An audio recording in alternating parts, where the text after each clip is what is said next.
While Daftly Digital videos usually focus on web marketing and technology, we also review some fun tech like the Apple Watch. When doing that review, which is available at daftlydigital.com/Apple Watch, I decided to also tell the story of how it saved my life so that it might help others. I purchased the Apple Watch to use as my fitness tracking device. The features of the watch allow me to track several types of activities and workouts. I started in January 2017 with activity and calorie tracking. I managed to lose 20 pounds and started to feel great. When spring hit, I decided to start biking. I live in the Cleveland area, and we happen to have one of the best bike trails in the nation, the Ohio and Erie Canal Towpath Trail. This 110-mile stretch became the place where I went several times a week to try to get in better shape. I would ride one train stop along the Cuyahoga Valley Scenic Railway and back, a total of 14 miles, and I set a goal of 1 hour. And after a few weeks of failing to hit that target, I observed that at the halfway point, I was okay. But on the return trip, I was always short of breath and a little fatigued. Since I was approaching my 50th birthday, and I hadn't been as active over the last couple of years, I figured it was just lack of activity. I continued these rides with the Apple Watch tracking each ride so I could reach the goal. 2 days before my 50th birthday, I wanted to go on a 25-mile ride.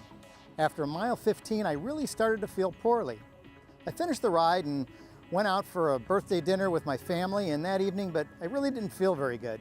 I didn't think much of it and continued to take regular rides until 2 weeks later. 1 mile into my ride, I felt dizzy.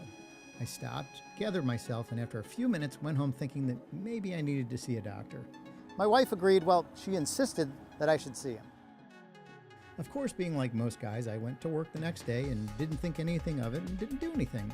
This is where my wife stepped in and made the appointment and insisted I go. I left the office that afternoon with the intention that I was going to return later for a meeting, but things didn't work out that way.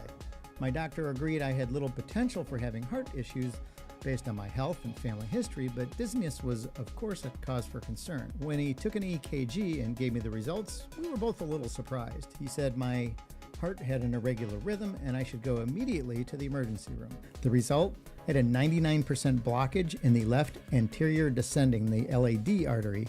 This is known as the Widowmaker. All in all, I'm very lucky to be alive, and now I want to make sure that others are aware of the signs.